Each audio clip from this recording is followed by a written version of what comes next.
Start. Very good morning friends.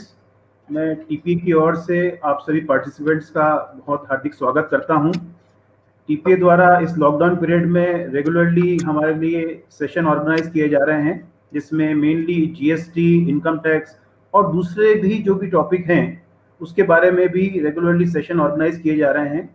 हम TPA की ओर से आप सभी से पुनः निवेदन करते हैं कि हम लोग सभी लोग अपने घर पर रहें, सेफ रहें और नॉलेज बढ़ाने के लिए जो भी ये सीरीज ऑर्गेनाइज की जा रही है टीपीए के द्वारा, रेगुलरली 11 बजे सुबह ऑर्गेनाइज की जा रही है, तो उसको हम अटेंड करें।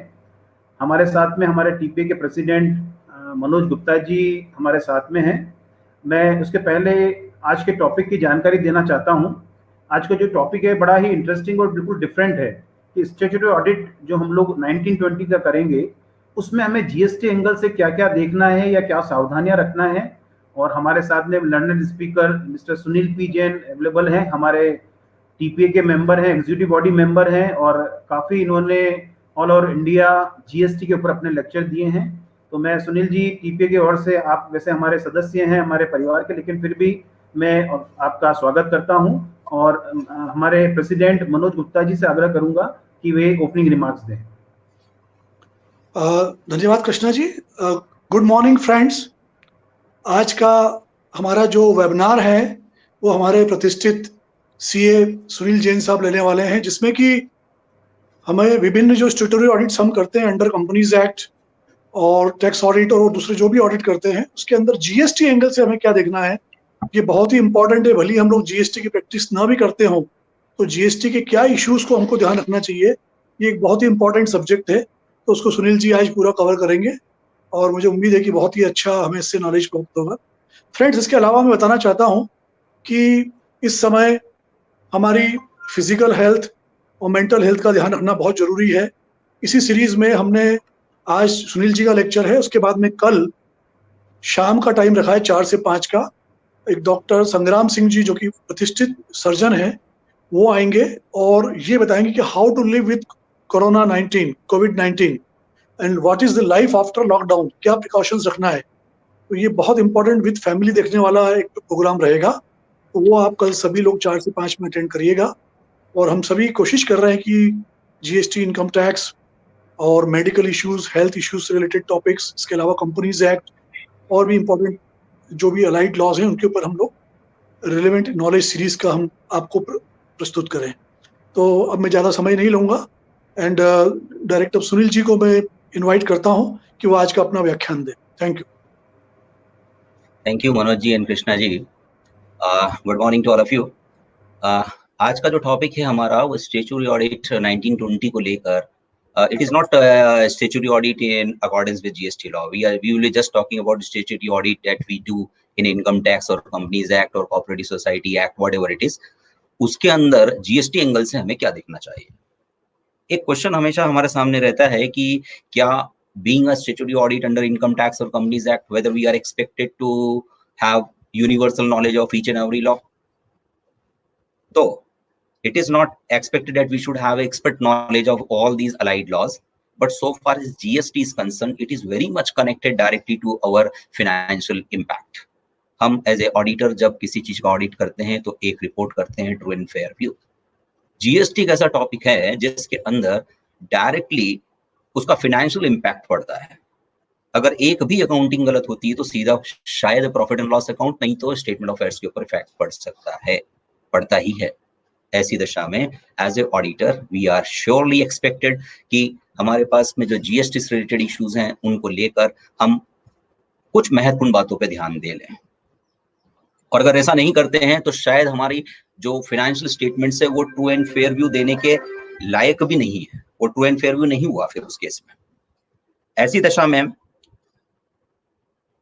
दशा में जो प्रॉफिट एंड लॉस अकाउंट है उसका रिकंसिलिएशन का इशू हो, जो कि हमको अल्टीमेटली जीएसटी ऑडिट में भी देखना ही है। और यहां पर मैं जितनी बातें ले पाऊंगा, पक्की बात है कि I can not take each and every aspect of GST, that has to be taken care. But हम इस समय जीएसटी ऑडिट नहीं कर रहे हैं, स्टैट्यूटरी ऑडिट कर रहे हैं, normal income tax 44AB audit कर रहे हैं, कंपनीज एक्ट ऑडिट कर रहे हैं। लेकिन जीएसटी के कुछ महत्वपूर्ण बिंदु जो कि हमें उसमें ध्यान रख लेनी चाहिए, उनके बारे में चर्चा करना चाहेंगे। ये पॉसिबल नहीं होगा मेरे लिए कि मैं ईच एंड एवरी एस्पेक्ट लूं, बट जितने भी एस्पेक्ट मैंने अपने हिसाब से कंपाइल किए वो आपके सामने रख रहा हूं मैं। और हो सकता है कि इन इश्यूज को लेकर सब लोग एग्री ना हो, मैं अपना व्यू रख रहा हूं। अगर आपके पास में अपना कोई दूसरा व्यू है तो डेफिनेटली आप मुझे मेरे व्हाट्सएप पर भी बता सकते हैं, यहाँ पर भी आप पूछ सकते हैं, तो उसको भी हम एड्रेस करने की कोशिश करेंगे। So now we will start all those issues जो कि हमें फाइनलाइजेशन के दौरान ध्यान रखने चाहिए, उसके ऊपर बात करना शुरू करते हैं। छोटा सा मैटर, जैसे ही हम स्टैट्यूटरी ऑडिट करना स्टार्ट करते हैं, first of all we should see कि जो रजिस्ट्रेशन सर्टिफिकेट है उसमें वो सारी प्रीमाइसेस कवर हो गई हैं जो कि हमारे पास एक्चुअल में है।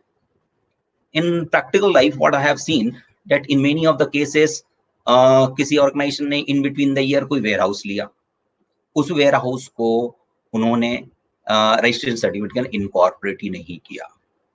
अगर ऐसी दशा में अगर ऐसा नहीं किया है तो बहुत सारे रिपरकेशंस जीएसटी लॉ के तहत हो जाएंगे।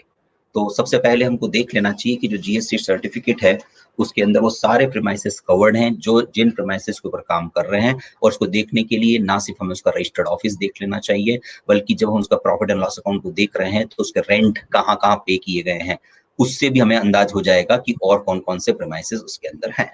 Anyway, this was a small issue. एक छोटा सा इशू और भी है, रूल 18। हालांकि इसका डायरेक्ट इंपैक्ट फाइनेंशियल पे नहीं पड़ता है, बट पड़ता है। इसलिए पड़ता है क्योंकि अगर जीएसटी लॉ के किसी भी प्रोविजन का पालन नहीं कर रहे हैं तो ऐसी दशा में वहां पर सेक्शन 122 से लेकर 126 तक की पेनल्टी के क्लॉसेस हैं। तो अगर कोई छोटा सा भी उल्लंघन किया है तो पेनल्टी के लिए हमें तैयार हो जाना पड़ेगा। तो ऐसा ही एक रूल नंबर 18 है। रूल नंबर 18 से कि हर रजिस्टर्ड पर्सन को अपना रजिस्ट्रेशन सर्टिफिकेट अपने प्रीमाइसेस के अंदर ना सिर्फ डिस्प्ले करना है बल्कि उसके नेम बोर्ड, साइन बोर्ड पर भी उसका डिस्प्ले होना चाहिए। So it is a small requirement. As a auditor शायद हमारे लिए बहुत महत्वपूर्ण नहीं है, लेकिन हमें अपने क्लाइंट को बता देना चाहिए कि भाई ये इतनी छोटी सी रिक्वायरमेंट भी और पूरी करके रखे। किसी भी दिन कोई भी इंस्पेक्शन, सर्वे, सर्च कुछ होता है तो इस छोटे से उल्लंघन के लिए भी 50,000 तक की पेनल्टी लगाने की पावर ऑफिसर के सामने हो जाती है।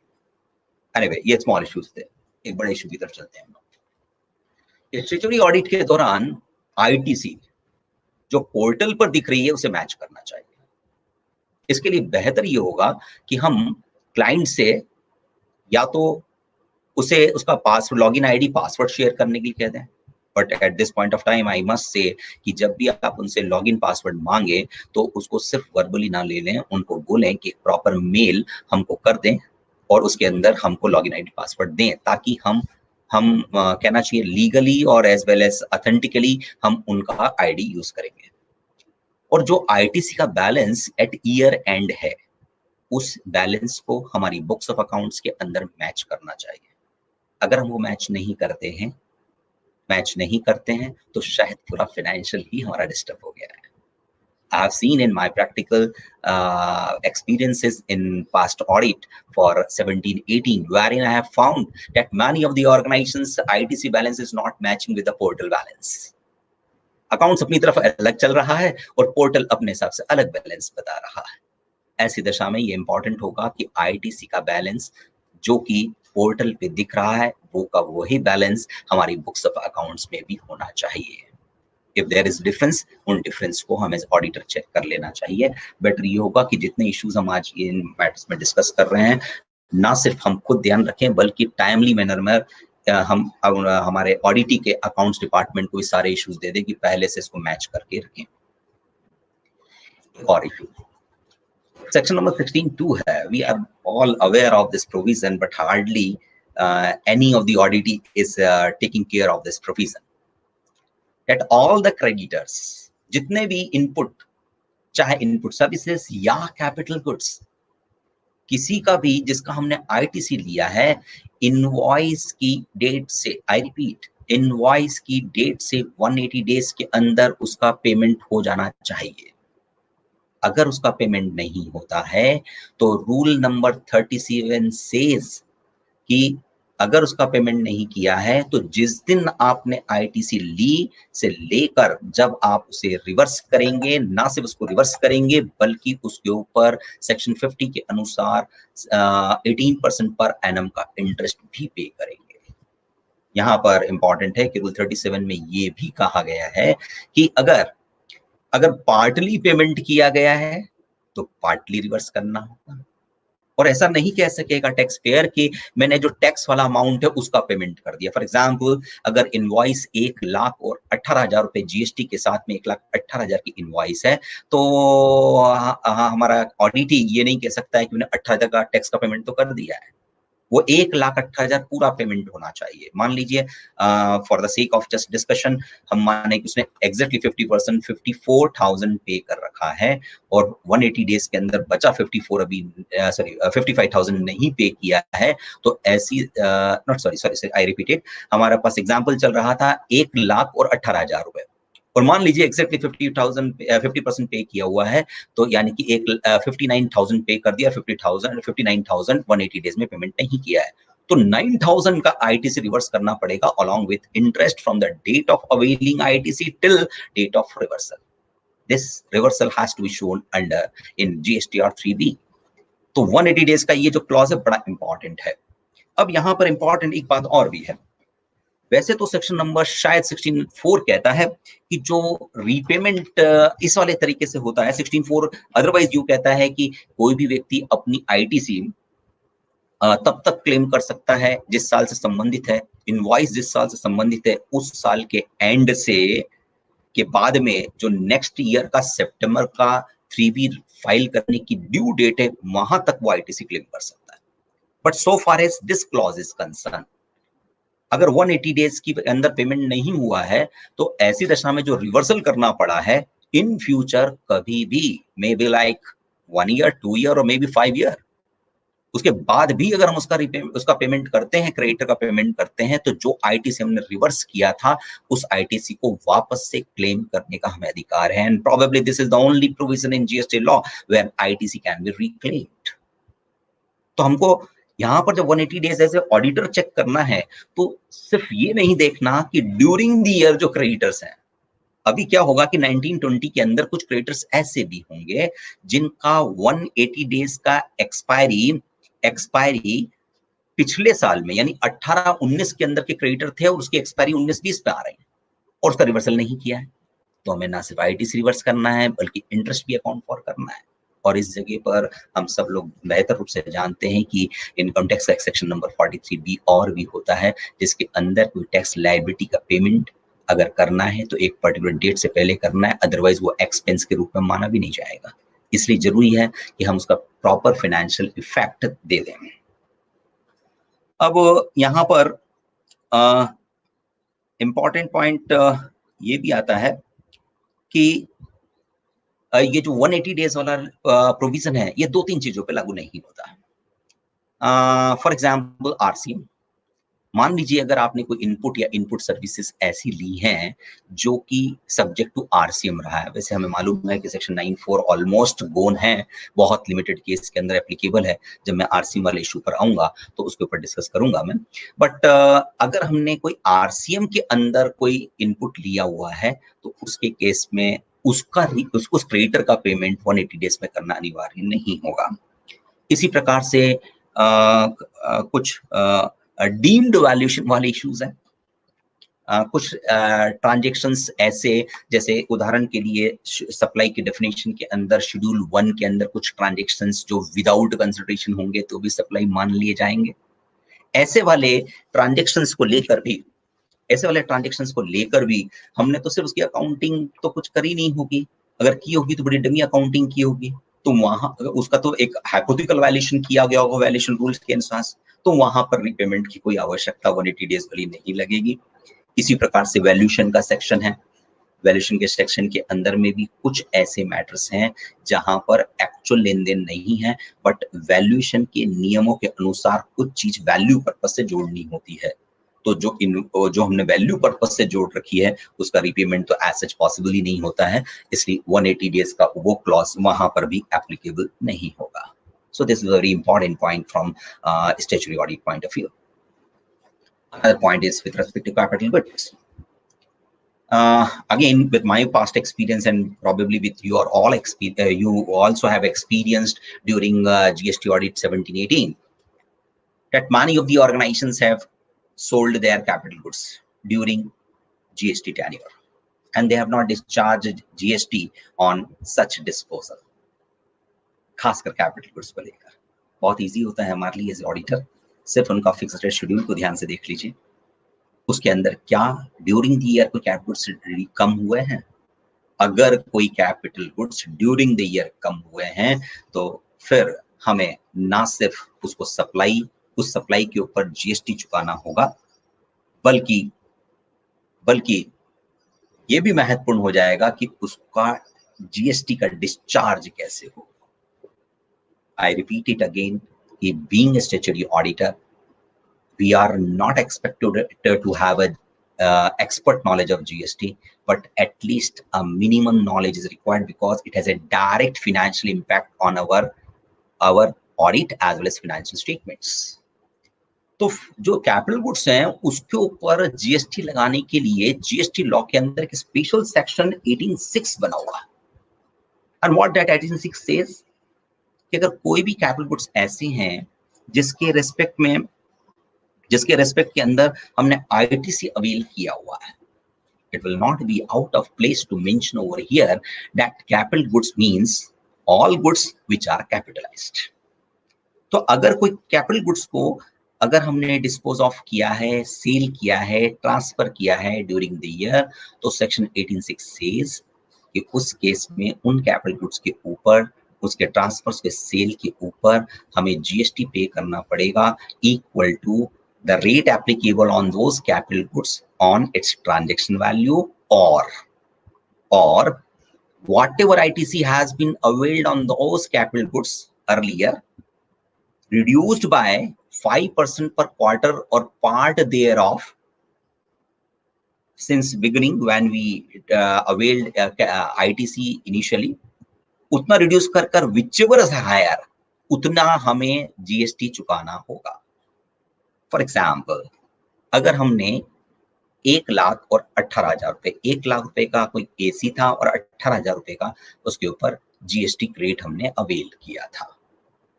एग्जाम्पल के लिए हमने एक साल के एग्जैक्टली 1 साल बाद, 11 महीने बाद, 11.5 महीने बाद या एग्जैक्टली 12 महीने में हमने उस एसी को बाहर कर दिया, बेच दिया, काम नहीं में लिया और बोला कि नहीं अब इसकी जरूरत नहीं है, हम तो नया ले लेंगे। और मान लें कि हमने उसको 50,000 में ही बेच दिया, तो जो इसके ऊपर लायबिलिटी कैलकुलेट की जाएगी 50,000 में जितने में बेचा है उसके ऊपर 18% शामिल मानते हुए रिवर्स कैलकुलेशन करके वो कैलकुलेशन निकालेंगे। और या फिर हमने इसके ऊपर टोटल आईटीसी कितना लिया था, 18,000 लिया था और 4 क्वार्टर हमने यूज किया था यानी 20%, तो 18,000 में 20% कम कर देंगे यानी 3600 कम कर देंगे, वो जितना अमाउंट आएगा, या फिर जो हमारे 50,000 में जितने बेचा है दोनों में से जो अधिक है उतना हमको जीएसटी डिस्चार्ज करना पड़ेगा। तो बड़ा इंपॉर्टेंट पॉइंट है। अच्छा, यहाँ पर एक और इंपॉर्टेंट पॉइंट है, मोटर व्हीकल को लेकर एक अलग से नोटिफिकेशन आया था and this is that was a notification number 8/2018 and it is effective from 25th of January 2018. It does mean कि 1920 के लिए पूरे साल के लिए मोटर व्हीकल के लिए यही वाला प्रोविजन एप्लीकेबल होगा और नोटिफिकेशन एप्लीकेबल होगा। And what that notification says, that notification was a special treatment to motor vehicles when they are sold. तो डेफिनेटली आप उसे रेफर कर लीजिएगा, नोट कर लीजिएगा कि उसके अंदर इनकम टैक्स पर्पज से जो WDV आ रही है उसके ऊपर जितने में मोटर व्हीकल बिकेगा उसके ऊपर ही आपको उसकी कैपेसिटी के हिसाब से कि वो इतने HP का है नहीं है उस हिसाब से 18% 12% का रेट उसके ऊपर लगेगा। तो बड़ा इंपॉर्टेंट नोटिफिकेशन है 8/2018 जो कि 25 जनवरी 2018 का आया था, यानी कि 19-20 पूरे पर एप्लीकेबल होता है। तो यहाँ पर मोटर व्हीकल को लेकर विशेष रूप से आपको इस बात का ध्यान रखना है। हाँ, एक और खास बात, कैपिटल गुड्स को लेकर एक विशेष पॉइंट और देखें, सेक्शन 16 के अंदर एक बड़ा क्लियर पॉइंट लिखा हुआ है कि कैपिटल गुड्स को लेकर डेप्रिशिएशन अगर आप अवेल कर रहे हैं तो आईटीसी वाले पार्ट का डेप्रिशिएशन आपको क्लेम नहीं करना। इन अदर वर्ड्स, अगर एक मशीन हम 1 लाख और 18,000 जीएसटी के साथ लेकर आए हैं और 18,000 की जीएसटी को भी हमने कैपिटलाइज कर दिया है और बुक्स के अंदर उसको 1,18,000 से कैपिटलाइज कर दिया है, जिसका इनकम टैक्स में सेक्शन 32 के अंदर डेप्रिशिएशन क्लेम कर रहे हैं, तो हमारा 18,000 रुपए का आईटीसी लेना गलत होगा। इसमें एक कंफ्यूजन है, नॉट कंफ्यूजन, एक कहना चाहिए कि मिसकंसेप्शन है। समवेयर जब प्रैक्टिस के दौरान कुछ इश्यूज आते हैं तो कुछ ऐसे क्वेश्चन आते हैं कि जिन कैपिटल गुड्स पर डेप्रिशिएशन लिया है क्या उसका आईटीसी नहीं ले सकते? सो इट इज नॉट करेक्ट। आप कैपिटल गुड्स का डेप्रिशिएशन ले सकते हैं, जो आईटीसी जो जीएसटी वाला पार्ट है उसके ऊपर डेप्रिशिएशन आपको क्लेम नहीं करना है, वो आप आईटीसी के रूप में ले लीजिए और कैपिटल गुड्स के ऊपर आप अपना डेप्रिशिएशन कंटिन्यू कर सकते हैं। सेल ऑफ फिक्स्ड एसेट्स को ऑलरेडी मैंने डील कर लिया है, इसको वापस रिपीट नहीं करते हैं।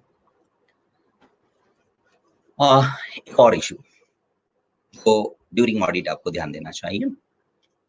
आपको ध्यान देना चाहिए कि अकाउंट्स के अंदर कहीं पर भी कोई इनपुट कैपिटल गुड्स को राइट ऑफ किए या पर्सनल कंजम्पशन में लेके चले गए।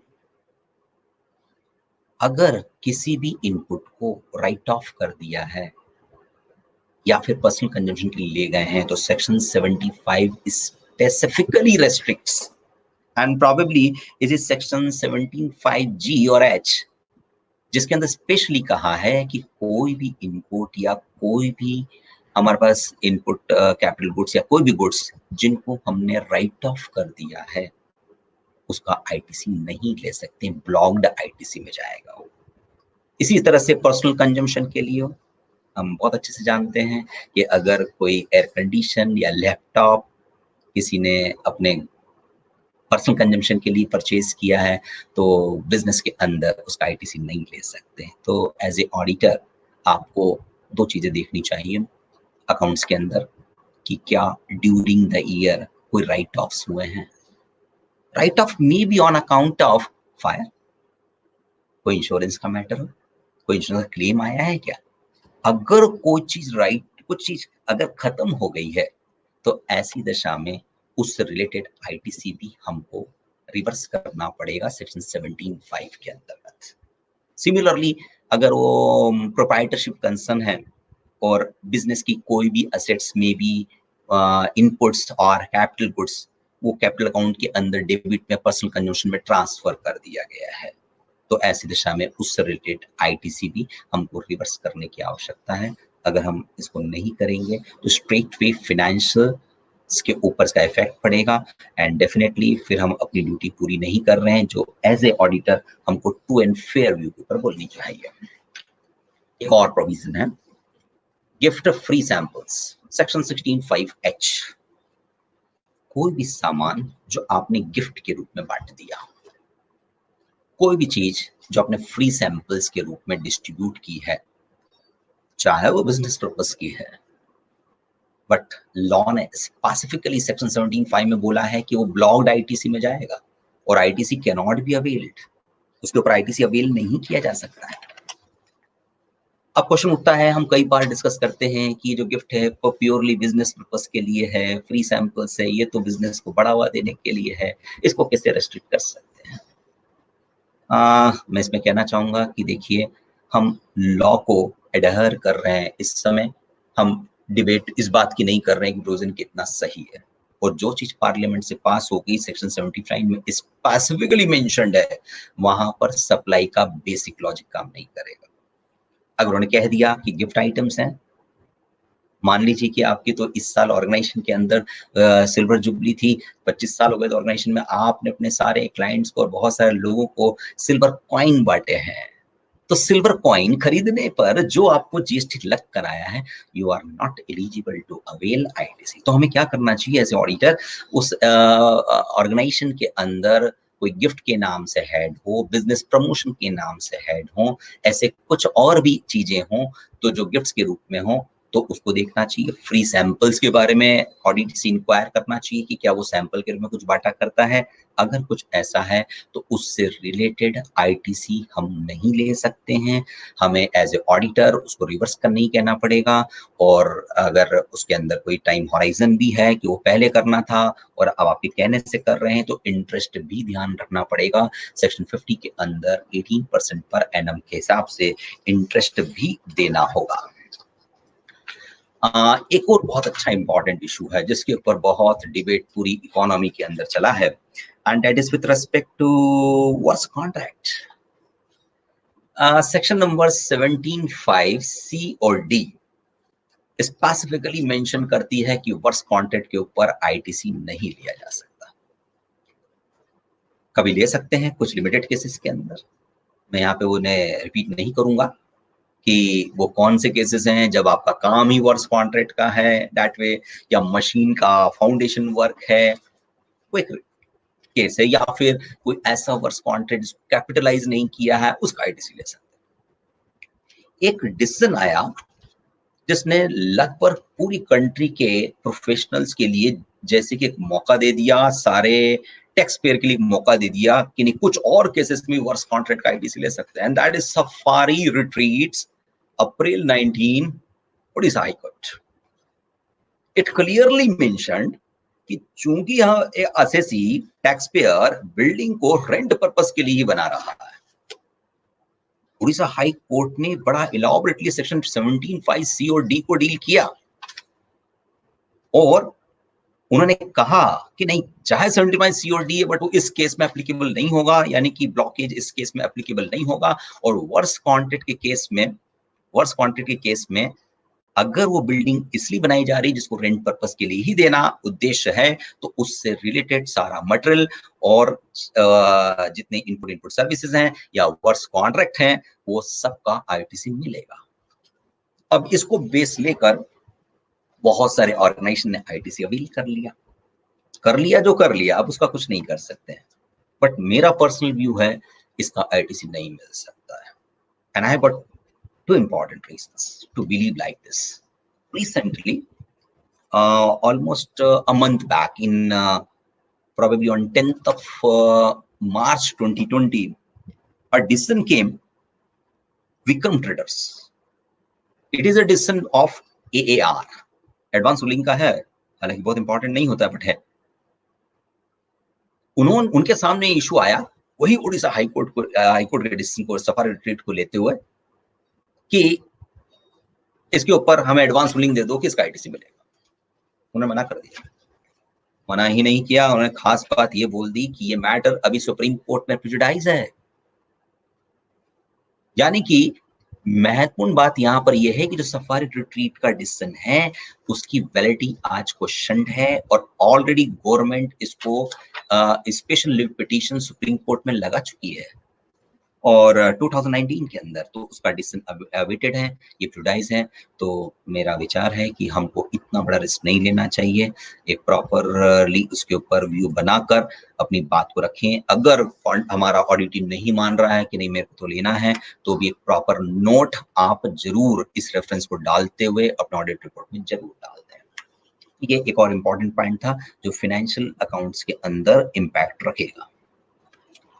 Another very, very important point, inter-unit transfer accounting. A very big topic. बहुत बड़ा टॉपिक है, इसके ऊपर डिस्कशन चालू करें और हम एक दो दिनों की पैनल बैठ जाए तो शायद 1.5 घंटे हम खाली इसी टॉपिक के ऊपर डिस्कस कर सकते हैं। एनीवे, मैं टू द पॉइंट बात करना चाहूंगा इस जगह पर। अगर इंटर यूनिट ट्रांसफर होती है कुछ भी गुड्स का या सर्विसेज का, वो सप्लाई है। और इसके लिए दो एक रेफरेंस बड़े इंपॉर्टेंट हो जाएंगे। Section 25(4), 25(5) it clearly says, 25(4) says कि अगर कोई ऑर्गेनाइजेशन है, कोई यूनिट है और उसका एक ही स्टेट के अंदर मल्टीपल लोकेशंस हैं and they have opted to take separate registration for separate units within state itself. In that case, each registration will constitute distinct persons. 25(5) says कि अगर किसी यूनिट का दूसरी यूनिट के दूसरे स्टेट के अंदर भी कोई एस्टैब्लिशमेंट है तो चाहे वो रजिस्ट्रेशन ले ना ले, वो सेपरेट यूनिट ले ना ले, क्यों ना ले वो एक अलग इशू है, लेकिन ये दोनों यूनिट जो डिफरेंट स्टेट के अंदर हैं वो डिस्टिंक्ट पर्सन माने जाएंगे। ये 25(4) और 25(5) कहता है। शेड्यूल नंबर 1 जो एक बहुत स्पेसिफिक शेड्यूल है सप्लाई को लेकर, because we all are aware of section number 7 which talks about supply, and what the supply says? Supply says sale, transfer, lease, everything, almost everything for consultation. The main word is for consultation in course of furtherance of business. लेकिन उसी के अंदर एक clause दे रखा है और उस clause में लिखा है इसके अलावा भी कुछ ट्रांजैक्शंस ऐसे हैं जो विदाउट कंसिडरेशन होंगे तो भी सप्लाई मान ली जाएंगे, और वो जो ट्रांजैक्शंस तो शेड्यूल 1 में मेंशन्ड है। और शेड्यूल 1 के अंदर 4 ट्रांजैक्शंस दे रखे हैं जो even without the title, we must go to the title of schedule number 1 which says transactions even without consideration are treated as supply. और उसी के अंदर बोला है कि जो सेक्शन 25 के अंदर डिस्टिंक्ट पर्सन्स होते हैं उनके बीच के ट्रांजैक्शन सप्लाई माने जाएंगे। नाउ द पॉइंट इज, अगर हम जिसका ऑडिट कर रहे हैं उसके मल्टीपल रजिस्ट्रेशन चाहे विद इन स्टेट है या आउट ऑफ स्टेट है, उनके बीच में कोई गुड्स का मूवमेंट हुआ है उसको तो आपको उसको सप्लाई मानना ही है, उसका के ऊपर जीएसटी तो चुकाना ही था। और most of the persons are doing this exercise. Question उठता है कि उसमें वैल्यूएशन क्या लेंगे। अगेन 2 थॉट्स हैं, एक कहता है कि नहीं इसको कॉस्ट पे कर सकते हैं, दूसरा थॉट कहता है कि नहीं हमको तो इसको इक्विवेलेंट मार्केट प्राइस पे करना चाहिए जितने में दूसरे को दे रहे हैं। दोनों ही थॉट रॉन्ग है इस जगह पर। यहां पर बड़ा रिलेवेंट होगा वैल्यूएशन रूल का रूल नंबर 28 का प्रोविजन। वो बहुत क्लियरली मेंशन करता है कि डिस्टिंक्ट पर्सन के बीच में अगर ट्रांसफर है, या थोड़ा सा 1 मिनट पीछे चलता हूं, रूल 28 एप्लीकेबल होगा। रूल 28 रिलेटेड पर्सन और डिस्टिंक्ट पर्सन के बीच के ट्रांजैक्शंस का वैल्यूएशन का कोड है। वो एक ब्रॉडली कहता है ओपन मार्केट वैल्यू होना चाहिए, लेकिन फर्दर कहता है प्रोविजो के अंदर कि अगर डिस्टिंक्ट पर्सन के बीच में ट्रांजैक्शंस हैं और जो रिसीविंग कंसर्न है they are eligible for full ITC, in that case whatever value is mentioned on invoice shall be treated as open market value.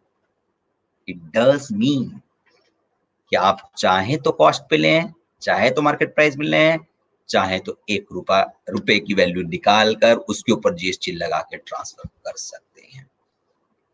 I hope so most of the organisations are following this rule. The question, important question is with respect to services, inter unit transfer of services. हमारी एक से अधिक unit है, जरूरी पक्का है कि हर unit कुछ ना कुछ ऐसे एक्सपेंसेस लेके बैठे हैं जो दूसरी यूनिट से भी कंसर्न करते हैं। कुछ ना कहें तो हेड ऑफिस ब्रांच है, तो हेड ऑफिस के ऊपर मैनेजरल पर्संस हैं जिनके सारी सैलरी सारे खर्चे वहीं डेबिट हैं, टेलीफोन के बड़े बिल वहां आ रहे हैं, शायद पूरे ऑर्गेनाइजेशन का ऑडिट का बिल हेड ऑफिस में जा रहा है। ऐसे बहुत सारे एक्सपेंसेस हैं। उल्टा भी हो सकता है कि मार्केटिंग का कोई एक्सपेंसेस किसी डिस्टिंक्ट पर्सन यूनिट के ऊपर वहां पे मार्केटिंग एक्सपेंस बुक कर दिए गए हैं, कोई भी कारण हो सकता है। ऐसी दशा में there is a cross transactions of supply of services and it has to be accounted for, it must be accounted for. आप में से कोई कहेगा क्या फर्क पड़ता है, एक जना उसके ऊपर कुछ बिलिंग कर देगा, अगला क्रेडिट ले लेगा, it hardly matters, is revenue neutral exercise. Why the government is insisting on this kind of transactions to be covered under supply? I repeat it again, we are not here to discuss the legal validity or the significance of the provision. What is there in the law, we have to adhere for the purpose of accounting. तो हमें क्या करना चाहिए? मेरा personal view है, year and पर जितनी भी डिस्टिंक्ट पर्सन्स होते हैं सबको कंसोलिडेटेड मैटर में, उदाहरण के लिए हेड ऑफिस ए है, बी एक यूनिट और सी एक यूनिट है। ए से बी और सी को एक बिल बनाना चाहिए ईयर एंड, बी से भी दोनों को एक बिल बनाना चाहिए और सी को भी दोनों को बिल बनाना चाहिए। एक नॉमिनल अमाउंट लिख दीजिए उसके अंदर, like quantum size of the organisation को देख के देख लीजिए, लाइक 10,000 रुपया, और उसके अंदर मेंशन कर दीजिए कि varied service during the year provided by head office to branch, और उसके ऊपर जीएसटी लगा दीजिए। तुरंत क्वेश्चन उठेगा ये कि आप ये सोचेंगे कि डिपार्टमेंट ये क्वेश्चन तो उठेगा 10,000 का वैल्यूएशन आपका गलत है। उस समय हम रूल 28 का सेकंड प्रोविजन को दिखा देंगे और कहेंगे चूंकि हम डिस्टिंक्ट पर्सन्स हैं, एक ही पेन से डिस्टिंक्ट पर्सन्स हैं, तो जो भी इनवॉइस के ऊपर हम प्राइस मेंशन करेंगे वही हमारी open market value and it has to be accepted. तो एटलीस्ट कर लीजिए, क्योंकि नेक्स्ट डे या कमिंग टाइम के अंदर जब असेसमेंट होगा, जीएसटी पर्सनल ऑडिट करेंगे, वो कोई असेसमेंट करेंगे, तो एज उस समय अगर वो किसी एक यूनिट पे इस बात की डिमांड रेस करेंगे, उस दिन आपको ना सिर्फ जीएसटी देना पड़ सकता है, ब्याज देना पड़ सकता है, लेकिन रिसीविंग यूनिट का आईटीसी लेने का समय खत्म हो चुका होगा। इसलिए बेटर है एट द ईयर एंड जितनी भी डिस्टिंक्ट पर्सन्स यूनिट्स हैं ऑफ द ऑर्गेनाइजेशन, हम उनके बीच में एक क्रॉस बिलिंग टुवर्ड्स सर्विसेज करवा दें, एक नॉमिनल अमाउंट से, रीजनेबल अमाउंट से, ताकि हमारा कंप्लायंस पूरा हो गया। कुछ लोग ये भी प्रश्न उठाते हैं इसी चीज को लेकर कि आईएसडी कंसेप्ट क्यों नहीं यूज कर रहे हैं। बहुत सारे लोग आईएसडी वाले कंसेप्ट से, इनपुट सर्विस डिस्ट्रीब्यूट कंसेप्ट से बहुत ज्यादा परिचित नहीं है। अगर इसको प्रॉपरली आपको देखना है तो इसके लिए आप section number 20 and 21 I hope so 20 and 21 ये सेक्शंस हैं इसके ऊपर, और रूल नंबर 39। आईएसडी कंसेप्ट हर जगह नहीं लगता है। आईएसडी कंसेप्ट ब्रॉडली वहां लगता है जहां पर एक ऑर्गेनाइजेशन की एक यूनिट है, जहां पर हम इनपुट, कॉमन इनपुट सर्विसेज लेते हैं और बहुत सारी यूनिट्स के संबंध में होता है, तो आईएसडी का रजिस्टर लेना पड़ता है, उसमें बहुत सारे कंप्लायंसेस भी करने पड़ते हैं। बहुत सारे एक्सपेंस ऐसे होते हैं जो स्पेसिफिकली किसी यूनिट सर्विस से संबंधित भी हो सकते हैं। यहाँ पर जो ये इंटरनेट ट्रांसफर अकाउंटिंग है, वहां पर एक और भी खास बात और भी ध्यान देने की होगी। कई बार ऐसा होता है कि हेड ऑफिस है और 2 ब्रांचेस हैं, सारी यूनिट्स का ऑडिट हुआ, ऑडिटर ने तीनों के बिल हेड ऑफिस में सबमिट किए, हेड ऑफिस से आपने पेमेंट कर दिया, काम कंप्लीट हो गया, एक्सपेंसेस बुक कर दिया और से रिलेटेड आईटीसी ले लिया। अगर आप ये इंटर यूनिट ट्रांसफर अकाउंटिंग नहीं करी, उससे रिलेटेड ऑडिट के बिल को उसी को डेबिट करके जीएसटी नहीं लगा दिया on a fine day at the time of assessment, department will surely से कि ये जो ऑडिट का आपने आईटीसी लिया है वो तो उस यूनिट से संबंधित है, इस पर्टिकुलर यूनिट से संबंधित नहीं है, तो इसका आईटीसी यहां रिजेक्ट कर दें। और वो जो नेक्स्ट यूनिट है, चाहे हमारी है, रेवेन्यू न्यूट्रलिटी के आधार पर हम बहुत सारी बात कर सकते हैं, बट रेवेन्यू न्यूट्रलिटी के इश्यूज सेटल भी होते हैं ना, जो हम पिछले लॉ में देखेंगे सर्विस टैक्स के अंदर, वो ट्राइब्यूनल यानी सेकंड अपीलेट ट्राइब्यूनल से, सेकंड अपीलेट अथॉरिटी से नीचे सेटल नहीं होते हैं, हाई कोर्ट सुप्रीम कोर्ट तक जाते हैं रेवेन्यू न्यूट्रलिटी को लेकर। और बहुत सारे केसेस में अस्सी को फेवर मिला है, तो कई केसेस में अस्सी को फेवर नहीं भी मिला है।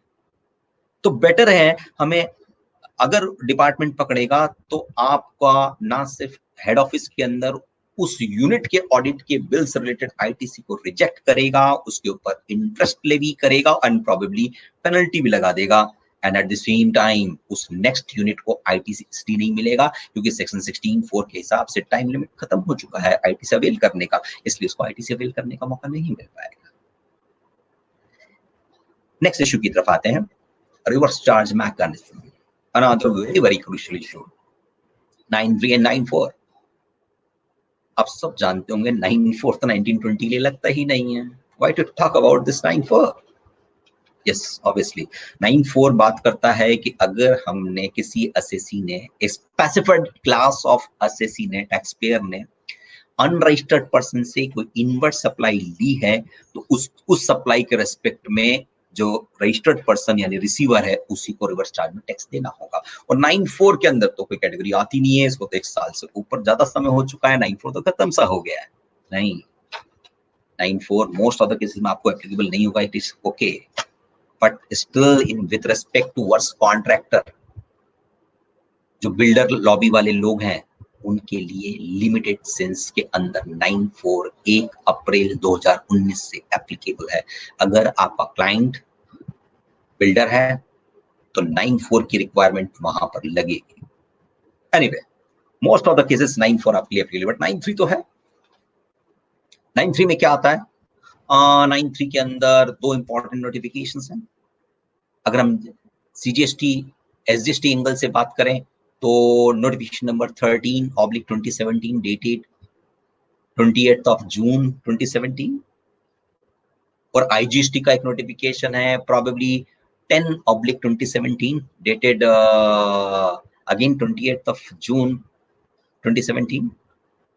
उसके अंदर स्पेसिफाइड लिस्ट दे रखी है कि कौन कौन से ऐसे इनवर्ट सप्लाईज हैं। Most of the invert supplies वो सर्विसेज वाली हैं, ये जो 2 नोटिफिकेशन का नाम लिया है। गुड्स वाली इनवर्ट सप्लाई के ऊपर RCM की बात करनी है तो फिर 4/2017 देखना पड़ेगा, जहां के अंदर कुछ स्पेसिफाइड गुड्स हैं जैसे रॉ कॉटन, या फिर गवर्नमेंट के द्वारा कुछ स्क्रैप सेल।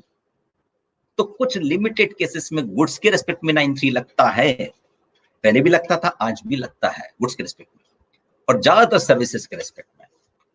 अब रिवर्स चार्ज के अंदर एज ए ऑडिटर हमें क्या देखना चाहिए? मैं फिर रिपीट करना चाहूंगा इन बिटवीन कि ऐसा ना महसूस कीजिएगा कि ये तो हम पूरा GST कर रहे हैं। हम ऑडिटर हैं, चाहे GST के हम कंसल्टेंट नहीं है उसके, चाहे GST हमारा हम वर्क भी नहीं करते हैं, बट ये कुछ ऐसे एस्पेक्ट है जिसका सीधा इफेक्ट ऑर्गेनाइजेशन के प्रॉफिट एंड लॉस अकाउंट पे पड़ता है। और उस केस में अगर आपने केयर नहीं किया तो हम ट्रू एंड फेयर व्यू का जो ऑडिट रिपोर्ट दे रहे हैं वो वाकई ट्रू एंड फेयर व्यू नहीं है। और आप जानते हैं पिछले 2 या 3 सालों से सी इंस्टीट्यूट भी काफी हार्श और कहना चाहिए कि टफ हो गया है प्रोफेशनल्स के प्रति कि अगर कोई नेग्लिजेंस है तो उसको लेकर जो प्रोफेशनल मिसकंडक्ट की कार्रवाई है वो बहुत तेज गति से बढ़ गई है। एनीवे, हमें RCM चेक करना चाहिए। RCM के अंदर मैं सजेस्ट करूंगा कि अगर आप GST में प्रैक्टिस नहीं भी कर रहे हैं, ये दोनों नोटिफिकेशन जो मैंने कहा है बड़े नहीं है, हार्डली 1.5 पेज के हैं। इसको जरूर से निकाल के पढ़ लें। ये राइट टाइम नहीं होगा कि मैं सिर्फ RCM पे बात करूं, क्योंकि RCM itself will take at least 1.5 hour of discussion। But इतना कहूंगा कि सबसे ज्यादा पॉपुलरली आपके काम आने वाली चीजें होंगी, उसके अंदर एक तो फ्रेट चार्जेस होगा और दूसरा एडवोकेट फीस होगी, डायरेक्टर फीस होगी। डायरेक्टर रिमोनेशन को लेकर अभी जो डिसीजन आ गया है वो श्योरली चैलेंजेबल है, अच्छा नहीं है, AR अच्छा नहीं है, जो राजस्थान AR ने अभी भी रिसेंटली दे दिया है। बिल्कुल कॉग्निजेंस मत लीजिए, डिपार्टमेंट जो करेगा हम आराम से लड़ लेंगे। We have got ample decisions in service tax law which clearly says that remuneration to whole time director is not that element which can be subject to RCM. Sometimes some consultant says कि नहीं वो service tax था, यहाँ तो GST आ गया है, यहाँ पर वो वाले डिसीजन कैसे काम आएंगे। आई ऑलवेज से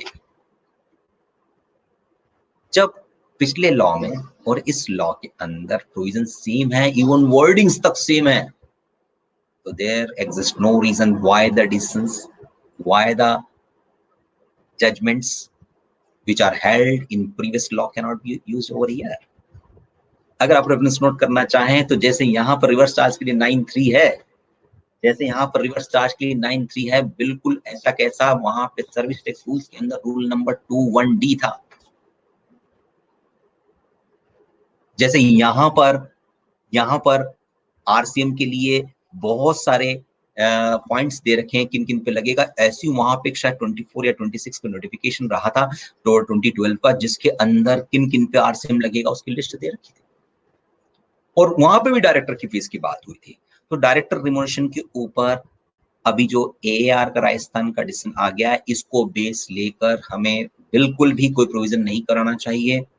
हम सिर्फ सिटिंग फीस जैसे चीजों को, यानी डायरेक्टर कमीशन में जो होल टाइम डायरेक्टर कमीशन है उसके अलावा कोई डायरेक्टर कमीशन है तो उसके ऊपर जरूर आरसीएम प्लान करवा दें।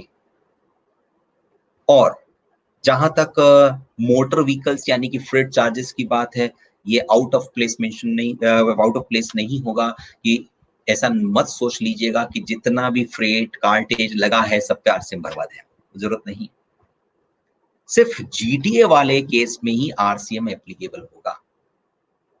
बाकी सारा कार्टेज, सब कुछ जितना भी आपका कार्टेज या ट्रांसपोर्टेशन को लेकर कुछ भी लगा है जो विदाउट, जो जीटीए नहीं है। और जीटीए क्या होता है? It is a defined terminology which clearly says that GTA means a goods transport agent who is issuing consignment note.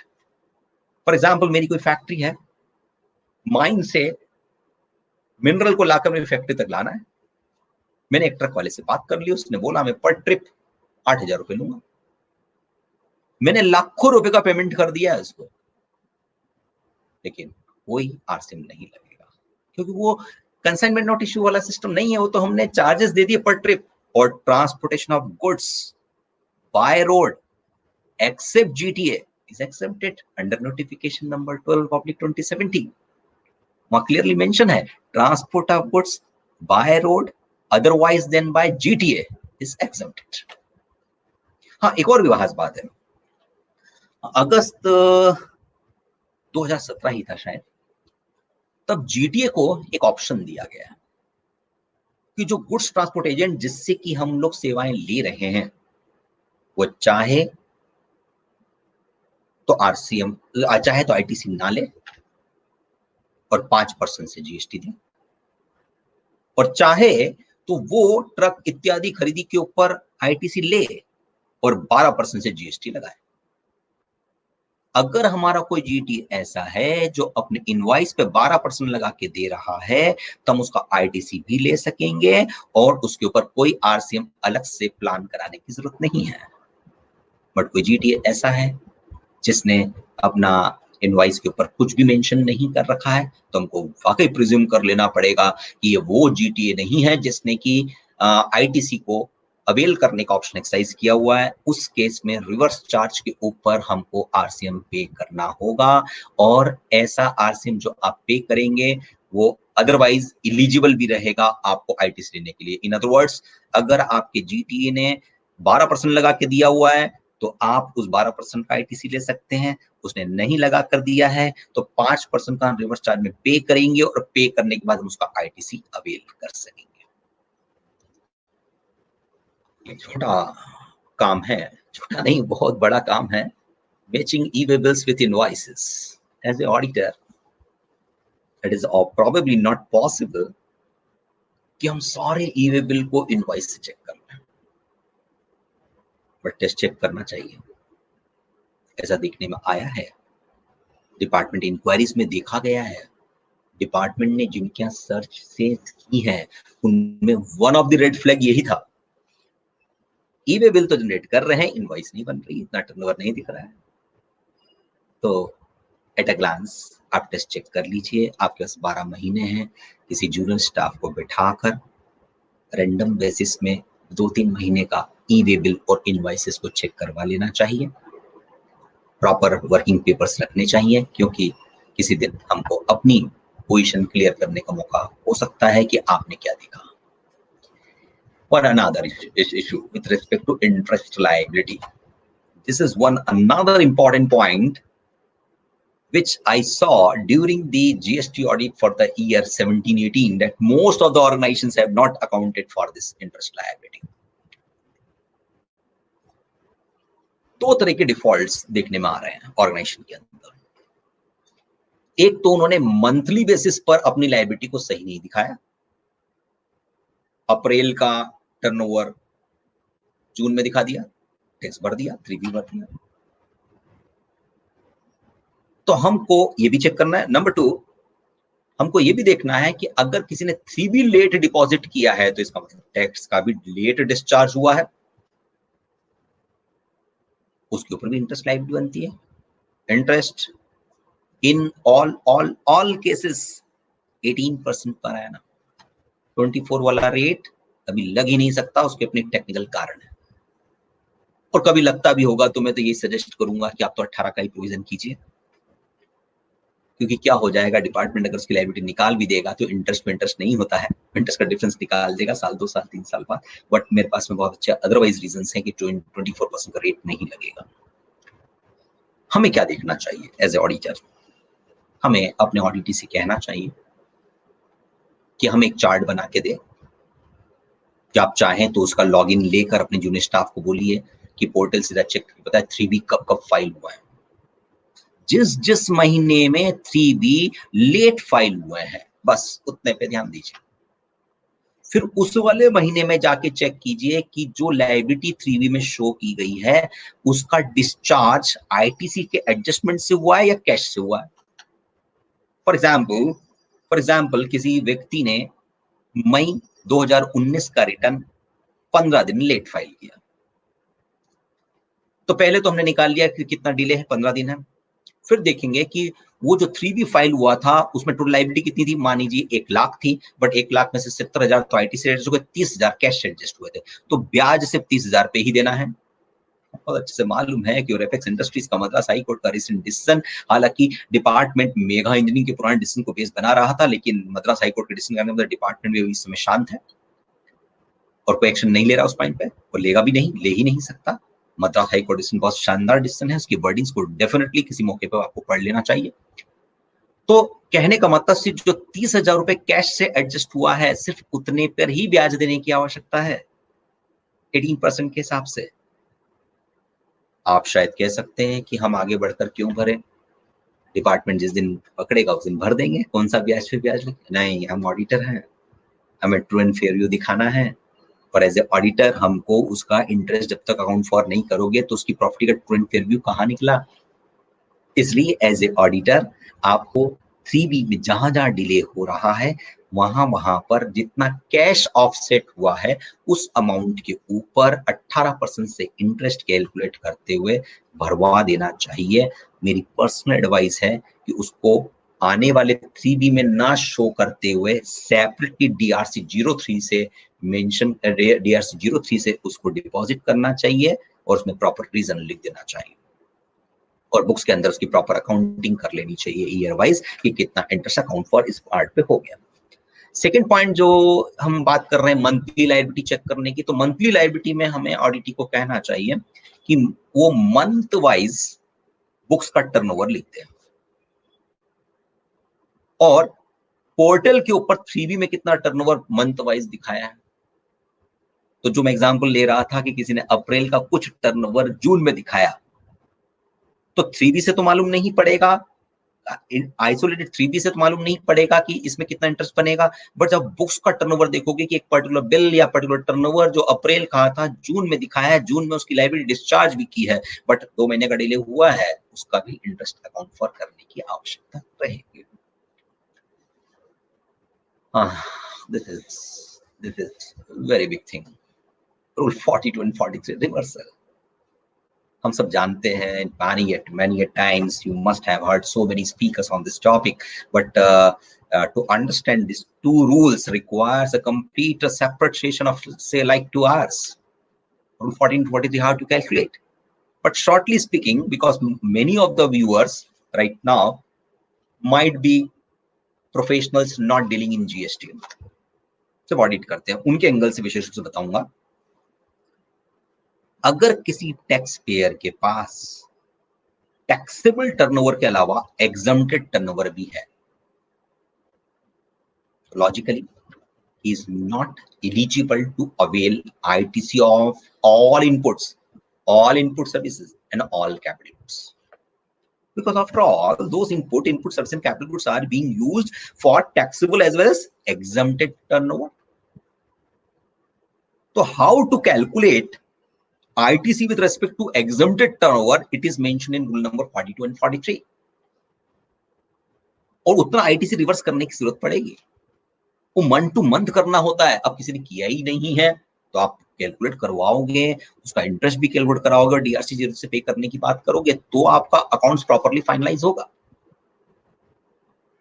यहां पर ध्यान देने की बात है कि रूल 42 43 को जब डिटेल में कहीं मौके पे डिस्कशन करेंगे या आप खुद देख पाओगे तो उसमें बहुत क्लियरली मेंशन किया है कि जब हम इसका हिसाब करते हैं तो कुछ ऐसी आईटीसी जो साफ तौर पे टैक्सेबल टर्नओवर से रिलेटेड है उसका आईटीसी मिलता है, पूरा मिलता है। कोई ऐसी आईटीसी जो साफ तौर पे एग्जम्प्टेड सप्लाई से रिलेटेड है उसका पूरा नहीं मिलता है, और बची हुई आईटीसी जो कॉमन नेचर की है उस आईटीसी को एक प्रोपोर्शनेट फॉर्मूले के साथ में हमें रिवर्स करना पड़ता है। तो वहां पर एग्जाम सरप्राइज से रिलेटेड सब आपको रिवर्स करना पड़ेगा, और बहुत सारी कॉमन इनपुट सर्विसेज तो होती ही है, टेलीफोन की सेवाएं, इंश्योरेंस का है, ऑफिस का किराया है, या फिर ऑडिट का बिल है। ऐसे बहुत सारे एक्सपेंसेस होते हैं जो कॉमन नेचर के होते हैं। तो अगर रूल 42 43 आपके केस में लगेगा कि नहीं लगेगा इसको देखना है तो सबसे पहले आप ये इंक्वायर कीजिए अपने ऑडिटर से, क्या उसकी कोई एग्जम्प्ट सप्लाई है। ये कहां से मिलेगी? आपको दो एंगल से देखना पड़ेगा। आपको एक तो उसका प्रॉफिट एंड लॉस अकाउंट देखना पड़ेगा और दूसरा फिक्स्ड शेड्यूल भी देखना पड़ेगा। क्यों, वही बताता हूं। प्रॉफिट एंड लॉस अकाउंट के अंदर जितनी सप्लाई है क्या पूरे पे टैक्स दिया है? नहीं, इसमें से कुछ एग्जाम्प्ट थी, कुछ आइटम एग्जाम्प्ट था तो फिर वो एग्जाम्प्ट सप्लाई हुई। उदाहरण के लिए इंटरेस्ट की इनकम आई है, वो भी एग्जाम्प्ट सप्लाई है। बट मैं यहाँ पे इमीडिएटली मेंशन करूंगा कि इंटरेस्ट हालांकि एक एग्जाम्प्ट सप्लाई होती है, बट रूल 42 और 43 के पर्पस के लिए उसे एग्जाम्प्ट सप्लाई नहीं मानेंगे, यानी उससे रेस्पेक्ट में कोई रिवर्सल की आवश्यकता नहीं है। इसके अलावा मान लीजिए कि हमारा ऑडिटी कुछ इस नेचर का है जिसका कुछ टर्नओवर ऐसा है जो आरसीएम में रिसीवर पे करेगा, हालांकि बहुत लिमिटेड केसेस होते हैं। तो अगर हमारे टैक्स पेयर का कुछ टर्नओवर यूं तो जीएसटी के लिए लायबल है बट आरसीएम में रिसीवर पे करेगा, तो आपके लिए, हमारे टैक्स पेयर के लिए वो वाला टर्नओवर एग्जम्प्टेड टर्नओवर माना जाएगा और उसका रिवर्सल रूल 42 43 में करने की आवश्यकता हो जाएगी। एक और खास बात, क्या इस साल में हमारे टैक्स पेयर ने कोई बिल्डिंग या कोई प्लॉट बेचा है, जमीन बेची है?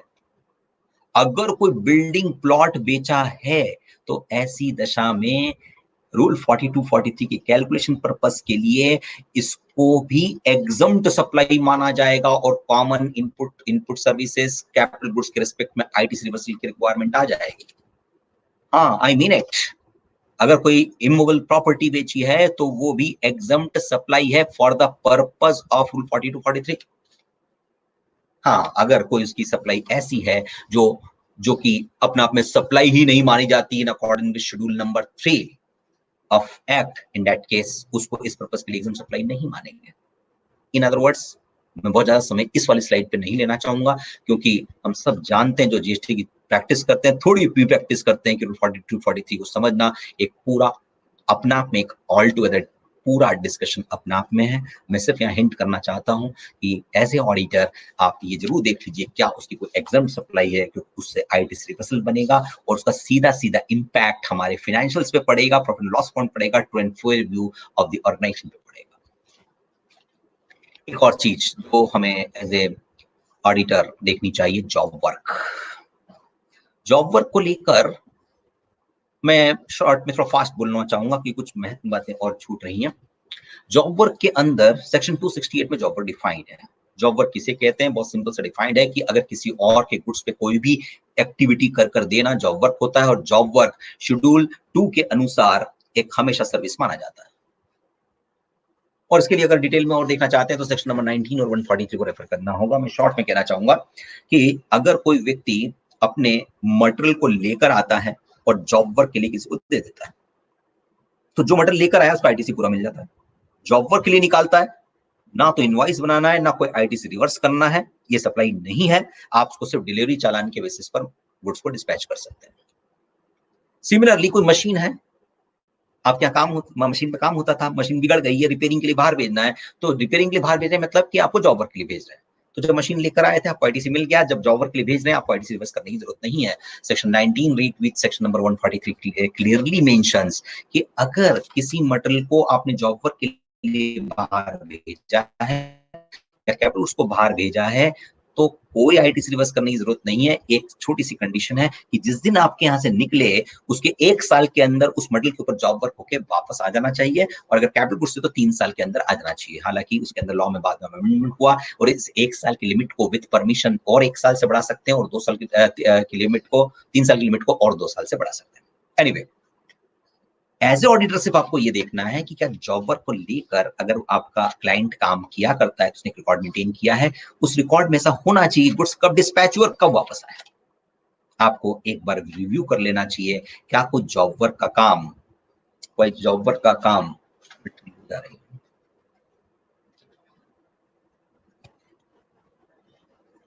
Just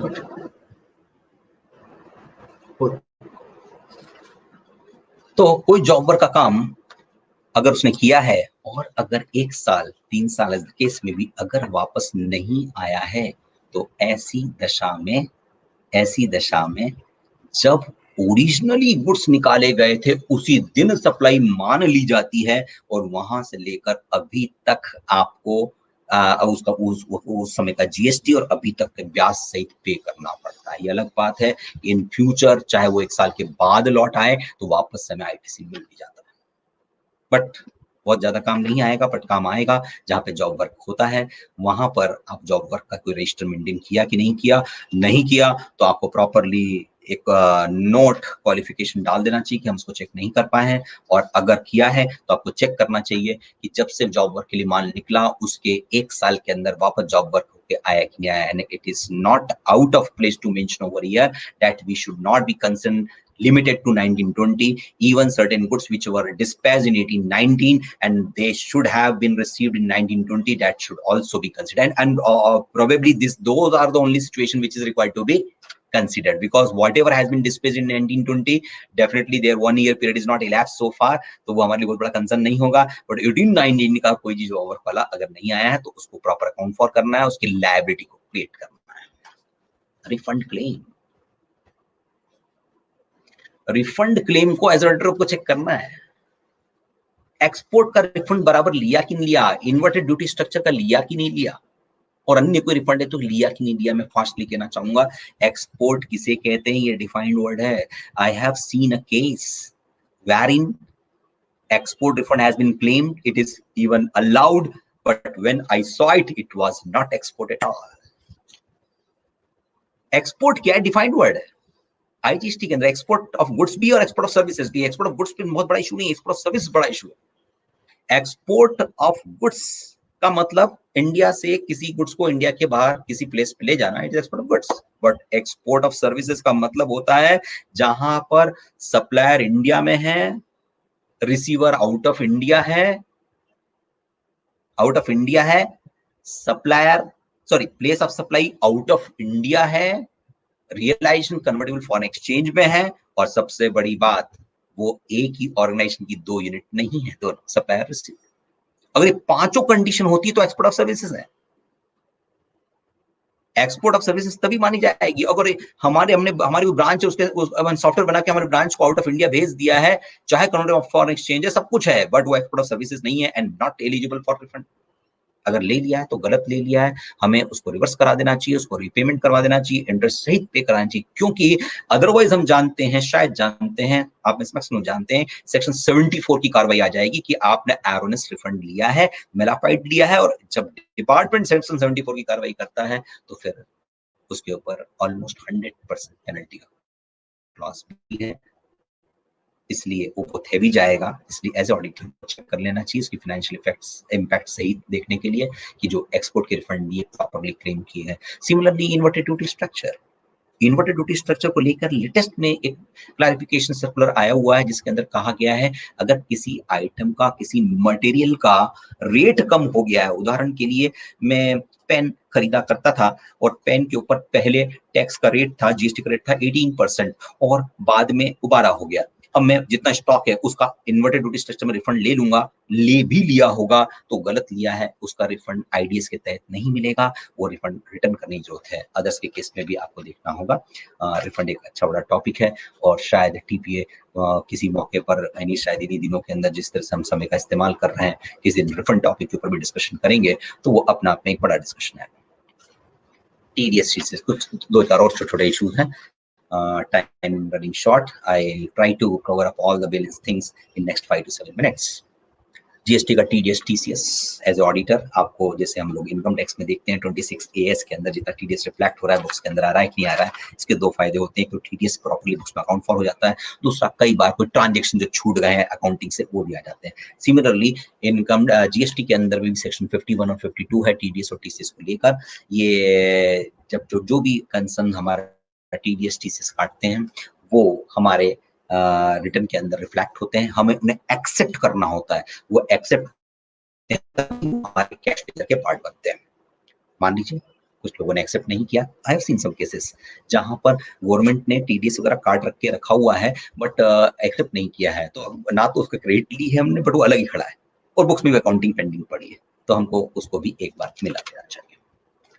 GSTR2 to cross check, very important.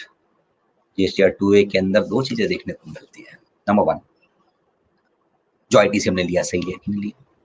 उससे भी बड़ी बात, कुछ ट्रांजेक्शंस ऐसे तो नहीं जो अनरिकॉर्डेड रह गए हैं. हो जाता है ऐसा, हुआ है.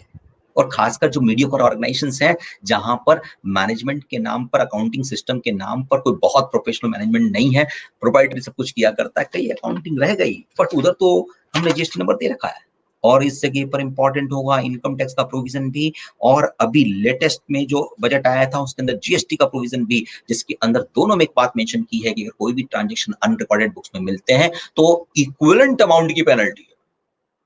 इनकम टैक्स के अंदर तो पूरे इनवॉइस के अमाउंट की पेनल्टी है और GST के अंदर जितना उसके ऊपर टैक्स अमाउंट है उसकी पूरे की पेनल्टी है. सोचिए, तो ITC नहीं मिला और उसकी पेनल्टी और.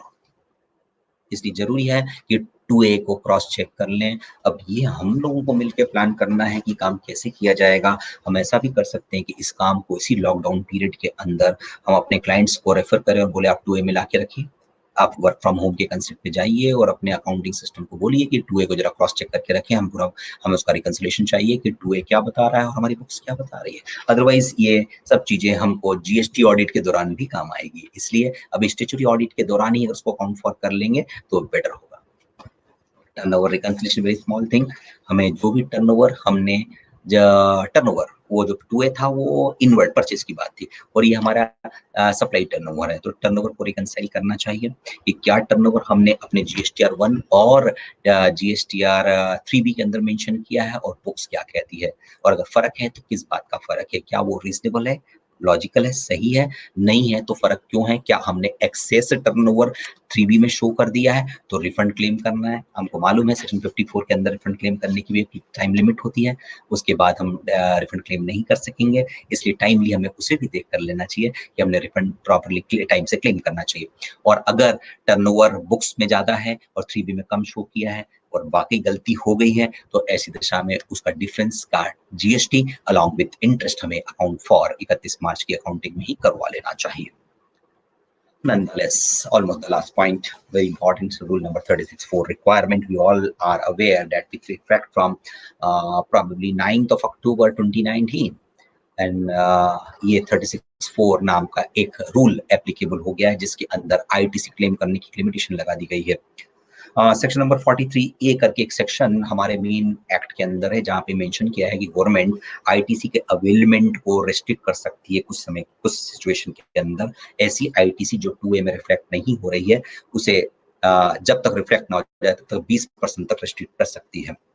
और उसी सेक्शन को पावर को एक्सरसाइज के अंतर्गत ये रूल 36(4) बना 36(4) जहां पर 20% तक रेस्ट्रिक्ट करने की पावर्स हैं. और उसी के तहत एक नोटिफिकेशन 9 अक्टूबर 2019 को निकला था जहां उन्होंने 20% का रेस्ट्रिक्शन डाल दिया था और 1 जनवरी 2020 से उसको 10% कर दिया गया है. इस जगह पर एक बात और अपडेट करना चाहूंगा कि अभी लेटेस्ट में एक जो कोविड-19 के अंतर्गत कुछ रिलैक्सेशन दिए हैं उसमें रिलैक्सेशन दिया है कि रूल 36(4) नाम का जो रेस्ट्रिक्शन है कि जो नॉन शोइंग ITC इन 2A है उस रेस्पेक्ट में जो शोन ITC उसका 10% तक आप ले सकते हो, उसमें रिलैक्सेशन दिया है कि ये वाला रिक्वायरमेंट आपको फरवरी से लेकर अगस्त 2020 तक नहीं देखनी है. जो आपका क्लेम बनता है अपना क्लेम ले लीजिए, लेकिन इन सब को देखना होगा कंसोलिडेटेड बेसिस पर सितंबर 20 के रिटर्न में. एनीवे ये तो एक लेटेस्ट अपडेशन हो गया, बट पूरे साल के अंदर 9 अक्टूबर ऑनवर्ड्स जितने भी 3B फाइल किए गए हैं, आई रिपीट इट अगेन, 9 अक्टूबर के बाद जितने 3B फाइल किए गए हैं, चाहे वो पुराने पीरियड के थे, उसमें भी ये रूल एप्लीकेबल हो जाता है। हालांकि एक ऑल टुगेदर डिफरेंट पॉइंट है कि ये रूल अपने आप में चैलेंजेबल है, क्योंकि सेक्शन 43A बेसिक सेक्शन है जिसने गवर्नमेंट को एम्पावर किया है कि फिशर रजिस्ट्रेशन लगाएं, और सेक्शन 43A बने टाइम हो गया है, लंबा टाइम हो गया है, 1 साल से ऊपर समय हो गया है, लेकिन अभी भी गवर्नमेंट ने उसको इफेक्टिव नहीं किया है। किसी भी सेक्शन को पार्लियामेंट से पास करके बना तो दिया जाता है, बट उसकी इफेक्टिवनेस को लेकर एक नोटिफिकेशन निकालना पड़ता है। तो जो 2019 के अंदर 1 फरवरी 2019 से जितने अमेंडमेंट आए थे, उसमें ज्यादातर सेक्शंस इफेक्टिव हो चुके हैं, 43 अभी तक इफेक्टिव नहीं हुआ है। इसलिए वाकई लॉ रूम्स के अंदर इसको प्रॉपरली चैलेंज होगा कि ये रूल कितना अपने आप में वैलिड है, ये अल्ट्रा वायर्स तो नहीं है। एनीवे, अभी हम एज ए ऑडिटर अगर इसको फॉलो नहीं कर रहा है, हमारा ऑडिटर फॉलो नहीं कर रहा है, तो प्रॉपर कमेंट दे दीजिए क्यों फॉलो नहीं कर रहा है, और अगर कर रहा है तो हम उसका मंथली बेसिस पर जो उसका 3B फाइल है, उसका 36(4) का रिक्वायरमेंट को चेक कर लेना चाहिए। Friends, we've got a limited time, but I felt so कि एज ए ऑडिटर, चाहे हम GST को प्रैक्टिस नहीं करते हैं, लेकिन हमको कुछ महत्वपूर्ण बातें हैं जो कि हमें एज ए ऑडिटर चेक कर लेनी चाहिए। अगर हम ऐसा नहीं चेक करते हैं तो ऐसे समय ट्रू एंड फेयर व्यू नहीं होगा। तो before I conclude, I must thank to my parent organisation tax practitioner association, Manoj Gupta ji, Krishna ji along with me, कि उन्होंने मुझे मौका दिया कि मेरी अंडरस्टैंडिंग स्टैट्यूटरी ऑडिट के अंदर GST का किस एंगल से, GST एंगल से क्या देखना चाहिए, उस अंडरस्टैंडिंग को आपसे शेयर करने का मौका दिया। And at the same time thank you each every one of you for sparing your time to listen my deliberation on this topic. Thank you very much. Excellent presentation, Sunil ji. I must agree, बहुत ही बढ़िया, मतलब जो आपने एक जो vision से दिया कि स्टैट्यूटरी ऑडिट जो करना है, अभी तक हम लोग जितने भी सेमिनार ऑर्गेनाइज करते थे वो GST एंगल से करते थे कि हमें GST में क्या क्या प्रोविजंस हैं, लेकिन मैं जहाँ तक समझता हूँ जितने भी पार्टिसिपेंट्स हैं उन सब के लिए बहुत इंपॉर्टेंट इसलिए में रहेगा कि एज ए स्टैट्यूटरी ऑडिटर हमारी क्या रिस्पॉन्सिबिलिटीज हैं और हमें किन चीज़ों का ध्यान रखना चाहिए। Before taking question from our participants, मैं केवल एक सिंपल क्वेश्चन आपसे इसलिए कर रहा हूँ क्योंकि सभी के लिए इम्पोर्टेंट रहेगा कि suppose as a statutory auditor यदि मैं किसी प्रोविजन को ध्यान में नहीं रखते हुए बैलेंस शीट फाइनलाइज करता हूँ और बाद में कहीं कोई ये प्रॉब्लम आती है कि साहब आपने इस प्रोविजन का ध्यान नहीं रखा, तो स्टैट्यूटरी ऑडिट पर ऑडिटर पे उसकी क्या रिस्पॉन्सिबिलिटीज आ सकती है? कहीं उसके ऊपर उसके अगेंस्ट देखिए, एज तो ऐसे ही मैंने स्टार्टिंग में कहा कि as a statutory auditor under income tax और companies act we are not expected to have expert knowledge of all the allied laws, but एक जनरल नॉलेज, एक वर्किंग नॉलेज किसी भी लॉ का तो होना चाहिए, चाहे PFPSI का ही होता है। और जहां तक GST की बात है, वो इतना डायरेक्टली फाइनेंशियल इंपैक्ट डालता है कि इतनी बेसिक बातें जितनी हमने आज डिस्कस की हैं, इतनी बेसिक बातों की लिस्ट बनाकर जरूर देख लेना चाहिए। अदरवाइज नेग्लिजेंसी का पार्ट मेरे को लगता है कि नेग्लिजेंसी हो गई आपकी तरफ से कि आपने जो जिसका डायरेक्ट फाइनेंशियल इफेक्ट पड़ता है वो भी आपने नहीं देखा। तो अभी ये तो एक क्वेश्चन ऑफ डिबेट है कि कितना काम होगा, लेकिन ये चीजें कुछ बेसिक बातें, मैं नहीं कहता हूँ कि ये सारी बातें देख पाएंगे आप। मैं तो यही चाहूंगा व्यूअर्स के लिए कि भी आप इसको लिस्ट डाउन कर लीजिए, आप कितना देख सकते हैं देख लेना चाहिए। अपने कुछ पार्टिसिपेंट्स की क्वेरीज हैं, जैसे मनीष कुठारी जी की एक क्वेश्चन था कि इनका कोई पेट्रोल पंप है और इस टाइप से, शायद आप व्यू कर पा रहे हैं उसको? मैं नहीं देख पा रहा हूँ, आप मेरे को थोड़ा हाईलाइट कर दीजिए तो मेरे लिए हेल्पफुल रहेगा। मनीष जी, आप यदि अनम्यूट कर लें अपने आपको तो आप पूछ सकते हैं क्वेश्चन। हाँ, दिख रहा है मेरे को। पेट्रोल और डीजल के व्यवसाय के लिए GST ऑडिट, वेट ऑडिट, वो इनकम टैक्स ऑडिट तीनों करवाने होंगे यदि turn? Yes, obviously all are different mandate, सब अलग अलग है। हम पहले भी तो करते थे कि कंपनीज एक्ट के अंदर हमारा कोई ऑडिट है और उसके बाद में इनकम टैक्स ऑडिट भी अलग होता था। तो डेफिनेटली अगर कोई पेट्रोल पंप वाला है उसको इनकम टैक्स का कराना पड़े, हो सकता है कंपनीज एक्ट का भी कराना पड़े, तो कंपनी के कॉर्पोरेट स्ट्रक्चर के अंदर है, और फिर वेट लॉ एक सेपरेट मैंडेट है, वेट के अंदर आएगा, और चूंकि उसका कुछ वर्क जीएसटी के अंदर भी कवर्ड है और टर्नओवर उसका एक अच्छा खासा है, 5 करोड़ को क्रॉस करता है, तो डेफिनेटली उसको ये सारे ऑडिट्स इंडिपेंडेंट कराने पड़ेंगे। Second question is from mister Sanjay Jain. This question is कि kindly explain this personal consumption. What do you mean by personal consumption? Because for this reversal of ITC. Personal consumption को लेकर कुछ speakers का view है कि travelling भी personal consumption है। मैं बिल्कुल इस बात को नहीं मानता। पर्सनल कंजम्पशन के अंदर जो ट्रेवलिंग बिजनेस पर्पस से की गई है वो पर्सनल कंजम्पशन श्योरली नहीं है। तो आपको देखना होगा कि पर्सनल कंजम्पशन जो एक हिंट के रूप में कहूं तो इनकम टैक्स पर्पस से जो पर्सनल नेचर के एक्सपेंस, तो जो कि इनकम टैक्स में अलाउबल एक्सपेंसेस भी नहीं होते हैं, उससे रिलेटेड आईटीसी हमें नहीं लेना चाहिए। अगर ले लिया है तो रिवर्स करना चाहिए with interest. Okay, mister Nikhil Jain का क्वेश्चन है कि इंटर यूनिट, जैसे आज मेरा हेड ऑफिस है और हेड ऑफिस पूरे एक्सपेंसेस बॉन्ड कर रहा है, उसमें कोई बैंक एक्सपेंसेस हुए हैं या कुछ भी इस तरह के खर्चे हुए हैं, तो उस केस में हमें क्या करना चाहिए? मैंने अपना व्यू रखा कि देखिए हम एक एक एक्सपेंसेस को पॉइंट आउट करेंगे कि उसका कितना है, बहुत मुश्किल जाएगा। हमें सारे हेड के नाम लिख देने चाहिए जो जो ऐसे कॉमन नेचर के हैं, और कंसोलिडेटेड बेसिस पर ऑर्गेनाइजेशन के फाइनेंशियल साइज के हिसाब से एक एडहॉक बेसिस पर हमको शो कर देना चाहिए कि जिन लिटिगेशन में मैटर जाएगा तो रूल 28 के प्रोविजन का हेल्प लेंगे, जहां पर जो इंटर यूनिट ट्रांसफर के बीच में जिसमें डिस्टिंक्ट पर्सन्स हैं उनके बीच में अगर कोई ट्रांजैक्शन सप्लाई माना जाता है तो जो भी इनवॉइस के ऊपर मेंशन करेंगे वही अपना आप में उसकी ओपन मार्केट वैल्यू मान ली जाएगी, लॉ में लिखा है, हम उसका फायदा उठाएंगे। उनका क्वेश्चन ये भी है कि क्या आईएसडी में भी जा सकता हूं मैं उस केस में? many times we speak from any platform, either me or Krishna ji, you also, we always say that there is a thumb rule, that there is no thumb rule. In other words, हम उसको ISD कराना ही कराना है, वो हमें facts and circumstance के साथ देखना पड़ेगा, कंप्लायंस कितनी जरूरत पड़ रही है उसको, क्या आईएसडी करा के करे या फिर इस तरह से क्रॉस इनवॉइसिंग करके काम कर ले। अगर बहुत ज्यादा वर्क नहीं है तो क्रॉस इनवॉइसिंग कर ले और लगता है कि बहुत सारे ट्रांजैक्शन होते हैं, बेटर है आईएसडी का रजिस्ट्रेशन ले ले और प्रॉपर काउंटिंग करके आईएसडी के रिटर्न्स फाइल करके इस रिक्वायरमेंट का कंप्लायंस कर ले। एसएन गोयल साहब का क्वेश्चन है कि ये स्टैट्यूटरी ऑडिट का जो भी हमारा ये आपके सामने स्क्रीन पे है क्वेश्चन कि explain GST provisions while doing statutory audit of trust society under section 12AA of the income tax act और 1023C जो हमारा एजुकेशनल इंस्टीट्यूशन के लिए है, तो हमें कोई इससे रिलेटेड कोई जीएसटी प्रोविजंस का ध्यान रखना चाहिए कोई ऐसा? देखो उसके अंदर सिर्फ इतना देख लेना चाहिए क्योंकि जो ऐसा मान रहे हैं गोयल साहब की बहुत सारे इस तरह के सोसाइटी ट्रस्ट अपना को क्या मान रहे हैं, हम तो charitable institutions and we are not subject to GST and many of the organization are not complying with the requirement of GST and even they have not taken GST registration at all. तो as auditor आपको उसको check करना चाहिए कि सारे charitable institutions को GST से exempt नहीं किया है।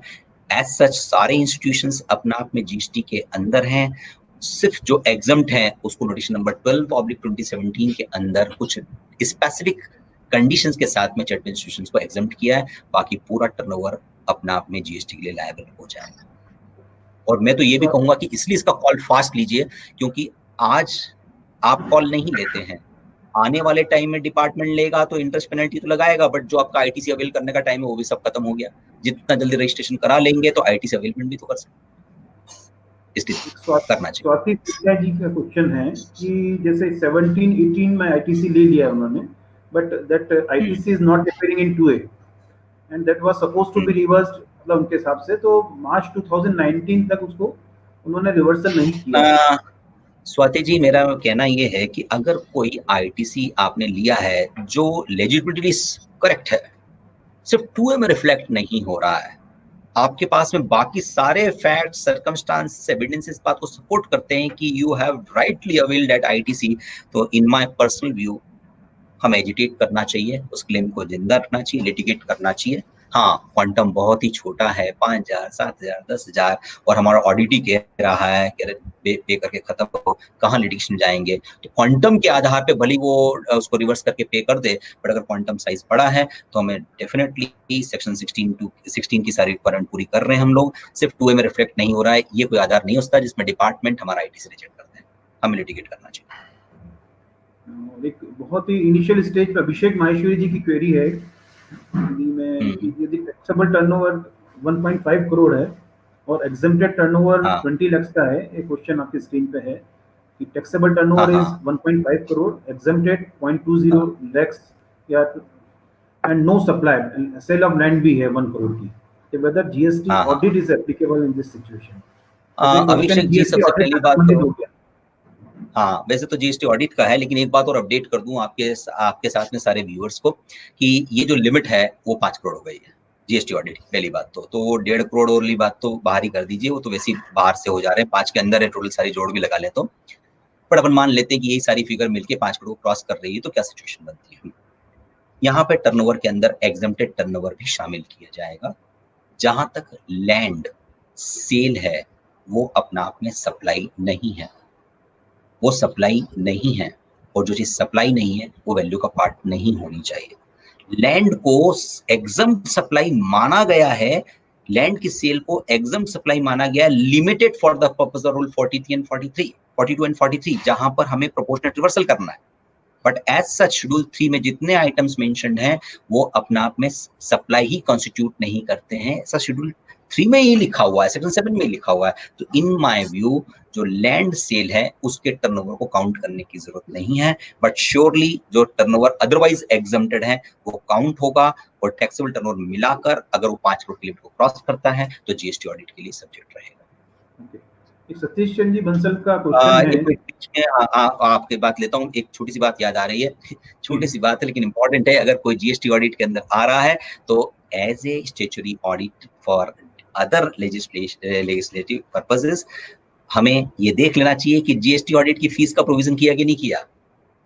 ट्रू एंड फॉर व्यू करना है तो जीएसटी ऑडिट की फीस का भी प्रोविजन होना चाहिए, जैसे इनकम टैक्स के ऑडिट का प्रोविजन करते हैं। तो अगर ये भी अच्छा पॉइंट याद आया इसमें कि अगर आप ये भी देख लीजिए साथ के साथ ऑडिट करने के दौरान कि क्या ये ऑर्गेनाइजेशन वो जीएसटी ऑडिट के लिए भी लायबल होगा, तो जीएसटी ऑडिट फीस का भी प्रोविजन कर लेना चाहिए।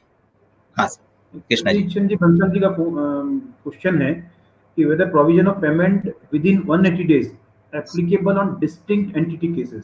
I think you have already covered this question earlier. No, covered. Not it is not required. Not required. हालांकि मैंने ये बोलना भूल गया था, बट बिल्कुल सही क्वेश्चन है कि डिस्टिंक्ट पर्सन के बीच में जो मैटर रहेगा उसमें 180 डेज वाला लिमिटेशन नहीं लगेगा। One last question we are taking from this Mr. Sunil Sharma. Suppliers tax payable for the period around 10 lakh rupees. 1 lakh rupees. 1 lakh. 1 lakh. Okay. After ITC 50,000. And again same question है कि land sale की है 20 lakhs में।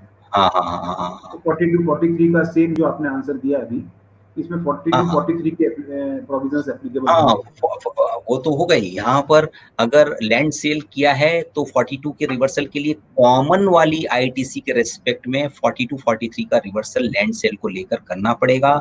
Land sale, building sale, immovable property sale which is not subject to GST, उसको वो चाहे schedule 3 का item है लेकिन फिर भी उस पर्पस के लिए 42 43 के लिए एग्जम्प्ट सप्लाई माना जाएगा। और खास बात ये है कि उसका वैल्यूएशन वो माना जाएगा जो हमारी रजिस्ट्रार गाइडलाइन के हिसाब से वैल्यूएशन है, उसकी ट्रांजिशन वैल्यू नहीं लेंगे, रजिस्ट्रार गाइडलाइन के हिसाब से। अगर कोई लैंड अगर 20 लाख में बेची है बट गाइडलाइन थी उसकी 40 लाख या 35 लाख, इनकम टैक्स एंगल से बात नहीं कर रहे हैं अभी, बट अगर गाइडलाइन वैल्यू 35 लाख है तो यहाँ पर जब 42 43 का कैलकुलेशन करेंगे तो 35 लाख जो गाइडलाइन वैल्यू है वो एग्जम्प्ट सप्लाई मानी जाएगी और कॉमन आईटीसी को लेकर रिवर्सल करना पड़ेगा। Manoj ji, 2-3 questions are in there. So should I take all these questions or should we conclude this seminar? We should conclude in time. Okay. तो any more questions अगर मैं है तो मेरे को व्हाट्सएप पे दे देंगे, मैं उनका रिप्लाई करूंगा। सुनील जी उसका रिप्लाई दे देंगे, सुनील जी हमारे अवेलेबल हैं और सुनील जी से रिक्वेस्ट करता हूँ कि वो उसका जवाब दे दे। श्योर। तो साथियों, एक बहुत ही इम्पोर्टेंट सेशन रहा और हमें बहुत सारी नई जानकारियां मिली है और डेफिनेटली हम सभी लोग जो फाइनेंशियल ईयर 1920 का जो ऑडिट करेंगे अभी, उसमें हमें क्या क्या चीज़ें ध्यान रखें। आज काफ़ी चीज़ें हमें जानकारी में आई है और मैं सुनील जी का टीपीए की ओर से हार्दिक धन्यवाद देता हूँ कि उन्होंने अपना समय निकाला और बहुत मेहनत की है उसमें। पूरा जितना प्रेजेंटेशन मैंने देखा है, आपने हर प्रोविजन को लिया है उसके अंदर। और मैं लास्ट में आप सभी को सूचना देना चाहता हूँ कि जैसा इनिशियली मनोज गुप्ता जी ने बताया था कि कल हमारा एक बहुत इंपॉर्टेंट सेशन है। मनोज जी, एक बार आप बता दीजिए कल के सेशन के बारे में। हाँ, कल हमारा जो है पोस्ट लंच सेशन रखा है हमने, क्योंकि डॉक्टर साहब की अवेलेबिलिटी के हिसाब से, अदरवाइज हमारा टाइम तो 11 to 12 फिक्स है। तो कल 4 बजे डॉक्टर साहब फ्री होंगे। तो डॉक्टर साहब ने एक इंदौर में एक और संस्था में भी वो लेक्चर लिया था, वो मैंने देखा, मुझे बहुत ही महत्वपूर्ण लगा। तो हमें लॉकडाउन के बाद क्या ध्यान रखना है, कैसे क्या प्रिकॉशन रखना है लाइफ में, वो उसके बारे में पूरा बताएंगे सारे बिंदुओं से। तो वो बहुत इंपॉर्टेंट लेक्चर है। फैमिली वो आप सब लोग देखें, कल 4 बजे से आपको लिंक वगैरह सब मिल जाएगी। और मैं इसी के साथ सुनील जी का धन्यवाद देता हूँ अपना वैल्यूएबल समय के लिए। Thank you all. Thank you very much friends. और मैं सभी से आग्रह करूंगा, कल का सेमिनार भी बहुत इंपॉर्टेंट है। अदर देन जीएसटी भी हमें समझना चाहिए और ये जो कोविड-19 का इफेक्ट है उसमें हमें कैसे रहना है, आगे कैसे प्रिकॉशन लेना है, बहुत इंपॉर्टेंट है। तो कल का सेशन भी आप अटेंड कीजिएगा। Thank you very much to all of you. Thank you. Thank you very much.